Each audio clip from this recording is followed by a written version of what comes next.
અને હવે વાત કરીએ અમદાવાદ મનપાએ રાખેલા બાઉન્સર્સના વિવાદ વિશે। તો 2 દિવસ પહેલા એક મીડિયાકર્મી સાથે બાઉન્સરે કરેલી ગેરવર્તણૂક બાદ બાઉન્સર્સનો મુદ્દો ગરમાયો છે। અમદાવાદ મનપાના વિપક્ષ નેતાએ અધિકારીઓ સામે આક્ષેપ કરતા કહ્યું કે જનતાના ટેક્સના રૂપિયાથી પોતાની માટે બાઉન્સર રાખે છે અને બાઉન્સરો લોકો સાથે ગેરવર્તણૂક કરે છે। અધિકારીઓ પારદર્શિતાથી કામ નથી કરતા, પ્રાથમિક સુવિધા નથી આપતા અને પછી જનતાના આક્રોશથી બચવા બાઉન્સર્સ રાખે છે, જાણે કોઈ કાળું ધન સંતાડ્યું હોય। વિપક્ષે આક્ષેપ કર્યા કે મનપાએ 12 એજન્સીઓના 1851 સિક્યોરિટી રાખ્યા છે અને વર્ષ 2016 થી 2024 સુધી 244 કરોડ રૂપિયાની ચૂકવણી કરી ચૂકી છે।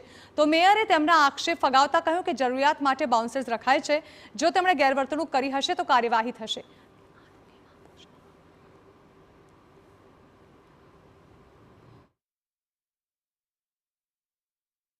अपना टैक्स भर रही है, उस जनता के टैक्स के पैसों से अधिकारी मोटे मोटे बाउंसर रख उनके टैक्स के पैसों से उन बाउंसरों को और अपनी सिक्योरिटी ले रहे हैं।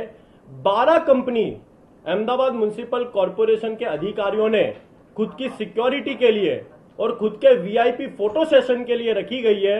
उस प्रकार से खुद के कैबिन के बाहर बाउंसरों को रखा जाता है जैसे कोई बहुत बड़ा काला धन खुद के कैबिन में पड़ा हो। उसकी रक्षा करने के लिए कहीं ना कहीं बाउंसरों का सहारा लेने की जरूरत अहमदाबाद कॉरपोरेशन के अधिकारियों को पड़ रही है। તમામ આક્ષેપોને હું નકારું છું। ખાસ કરીને હોસ્પિટલો હોય અને કમિશનરશ્રીને ત્યાં મેયરશ્રીના ત્યાં બાઉન્સરનો ઉપયોગ થતો હોય છે। સમગ્ર બાઉન્સર આપણે વાત કરીએ સિક્યોરિટી ખર્ચ આટલો આવતો હોય છે, એટલે વિપક્ષના નેતા દ્વારા જે આક્ષેપ કરવામાં આવ્યા એમાં તથ્ય છે નહીં, પરંતુ કોઈ જગ્યાએ બાઉન્સરો દ્વારા અનિયમિતતા દાખવવામાં આવી હશે અથવા તો ખરાબ જો વર્તન કરવામાં આવ્યું હશે તો તેના પર દંડાત્મક કાર્યવાહી પણ કરવામાં આવશે।